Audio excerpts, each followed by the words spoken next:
നമ്മൾ ഇന്നത്തെ ഒരു കാലഘട്ടത്തിൽ നമ്മൾ എസ്പെഷ്യലി കേരളം നോക്കുവാണെങ്കിൽ നമ്മുടെ മക്കളെല്ലാം പുറം രാജ്യങ്ങളിലേക്ക് പോകുന്നൊരവസരമാണ്. അപ്പം പേരൻസൊക്കെ ഓൾഡ് ആകുന്നു. പഴയൊരു കൺസെപ്റ്റ് നമ്മളൊരു പേരൻസിനെ ഒരു അസിസ്റ്റഡ് ലിവിങ് പോയിട്ടെന്ന് പറയുന്നതിൽ ഓൾഡ് ഏജ് ഹോമിലേക്ക് പോകുക എന്നുള്ളതാണ്. അതൊരു സ്റ്റിഗ്മയായിരുന്നു. പക്ഷേ ഇന്നത്തെ കാലഘട്ടത്തിൽ ഈ അസിസ്റ്റഡ് ലിവിങ് എന്നല്ല ഇൻഡിപെൻഡൻറ്റ് ലിവിങ് അല്ലെ മെമ്മറി കെയർ എന്ന് പറയുന്ന ഒരു വലിയൊരു ആവശ്യകതയാണ് ഇന്നത്തെ നമ്മുടെ സമൂഹത്തിൻ്റെ, എസ്പെഷ്യലി കേരളത്തിലെ ആ ഓൾഡ് ഏജ് പോപ്പുലേഷൻ ഭയങ്കര കൂടുകയാണ്. അപ്പോൾ അതിന് ഒരു ഡിസൈനാണ് നമ്മളിവിടെ ചെയ്യുന്നത്. നമ്മൾ ഹാർമണി ഗാർഡൻസ് ഡിസൈൻ ചെയ്തേക്കുന്നത് നമ്മുടെ ഒരു എന്നെപ്പോലുള്ള ഒരു NRI മക്കൾ എങ്ങനെ നമുക്ക് പേരൻസിന് സപ്പോർട്ട് ചെയ്യാമെന്നുള്ള ഒരു മൈൻഡ് സെറ്റിലാണ് നമ്മളിത് സെറ്റ് ചെയ്തേക്കുന്നത്.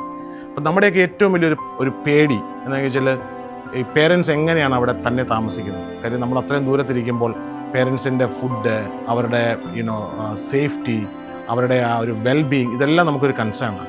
അപ്പോൾ അതിനെ ബേസ് ചെയ്തിട്ടാണ് നമ്മുടെ ഈ ഒരു പ്രൊജക്റ്റ് നമ്മൾ ഡിസൈൻ ചെയ്തിരിക്കുന്നത്. അത് എങ്ങനെയാണ് നമ്മൾ ഡിസൈൻ ചെയ്തിട്ടുണ്ടെങ്കിൽ എൻ്റെ സ്വന്തം വീട് ഇതിൻ്റെ ഭാഗമായിട്ട് കൊണ്ടുവന്ന് ഒരു 3 ഏക്കർ ലാൻഡിലാണ് നമ്മൾ ഈ ഹാർമണി ഗാർഡൻസ് എന്നുള്ള ഒരു പ്രൊജക്റ്റ് നമ്മൾ ഡിസൈൻ ചെയ്തേക്കുന്നത്.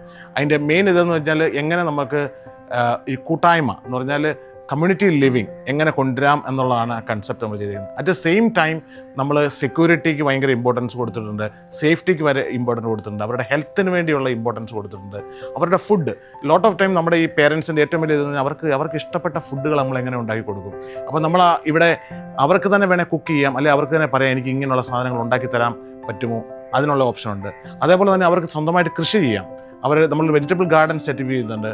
ഇങ്ങനെയൊക്കെയുള്ള ഒരു യുണീക്ക് എൻവറോൺമെൻറ്റ് നമ്മൾ ക്രിയേറ്റ് ചെയ്യുന്നത്. ഹെൽത്ത് കെയറിൻ്റെ പോയിന്റ് ഓഫ് വ്യൂ നമ്മൾ നോക്കുവാണെങ്കിൽ നമുക്ക് നേഴ്സസ് ഉണ്ട്, ഡോക്ടേഴ്സ് ഓൺ കോൾ ഉണ്ട്, ആംബുലൻസ് സർവീസ് ഉണ്ട്, പിന്നെ നമ്മൾ ഹോസ്പിറ്റൽസുമായിട്ട് ടൈപ്പ് ചെയ്തിട്ടുണ്ട്.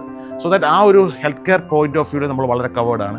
സേഫ്റ്റി ആസ്പെക്റ്റിലാണെങ്കിൽ നമ്മളെല്ലാ ഇതും ഒരു ജിറിയാട്രിക് ഫോക്കസ്ഡ് ആയിട്ടാണ് നമ്മൾ ചെയ്തേക്കുന്നത്. അതേപോലെ തന്നെ എല്ലാ റൂംസിലും നമുക്ക് അലാം സിസ്റ്റംസും എമർജൻസി കോഡ്സും ഇതെല്ലാം നമ്മൾ സെറ്റ് ചെയ്താണ് നമ്മളിത് സെറ്റ് ചെയ്യാൻ പോകുന്നത്.